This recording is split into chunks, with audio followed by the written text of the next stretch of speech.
IPL এর শুরুতেই বড় ধাক্কা, চোটে পড়ল কিংবদন্তি উইকেট কিপার মহেন্দ্র সিং ধোনি। প্রথম 2 সপ্তাহ তিনি মাঠের বাইরে থাকতে পারেন। চেন্নাই সুপার কিংস শিবিরে উদ্বেগ আর ভক্তদের মধ্যে হতাশ। আইপিএল শুরু হওয়ার দিনেই সামনে এলো বড় খবর। চেন্নাই সুপার কিংসের কর্তৃপক্ষ সোশ্যাল মিডিয়ায় জানান, অনুশীলনীর সময় চোট পেয়েছে ধোনি। জানা গেছে ধোনির পায়ের মাসালে চোট পেয়েছে।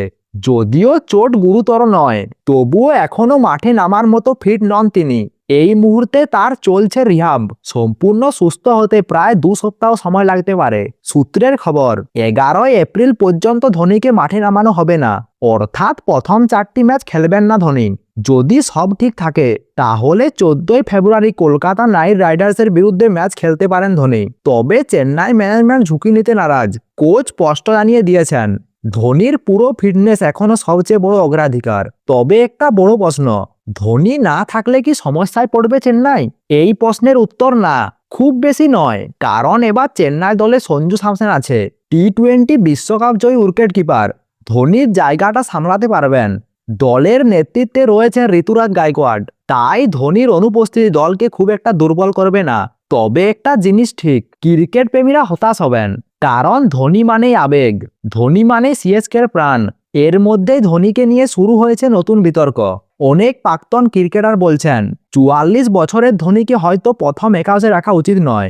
কারণ গত 2 মরশুমে ধোনির পারফরমেন্স আগের মতো নেই। শেষের দিকে নেমে দ্রুত রান তোলার ক্ষমতা কিছুটা কমেছে। শুধু ব্যাটিং নয়, উইকেট কিপিংও আগের মতো ঝলক দেখা যাচ্ছে না। ফিটনেসে প্রভাব পড়ছে।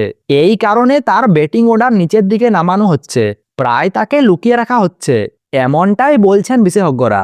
এদিকে ধোনির অবসর নিয়ে জল্পনা তুঙ্গে। তবে এই বিষয়ে ধোনি এখনো পর্যন্ত কোনো মন্তব্য করেনি। এবার দেখে নেওয়া যাক চেন্নাইয়ের প্রথম 4টি ম্যাচ। 30 মার্চ প্রতিপক্ষ রাজস্থান রয়্যালস, 3 এপ্রিল প্রতিপক্ষ পাঞ্জাব কিংস, 5 এপ্রিল প্রতিপক্ষ রয়্যাল চ্যালেঞ্জার বেঙ্গালুরু, 11 এপ্রিল প্রতিপক্ষ দিল্লি ক্যাপিটালস।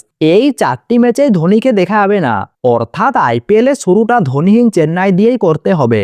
এখন একটাই প্রশ্ন, ধোনি ফিরে এসে কি আগের মতো আবার ম্যাচ ফিনিশ করতে পারবে, নাকি এটাই তার শেষ আইপিএল?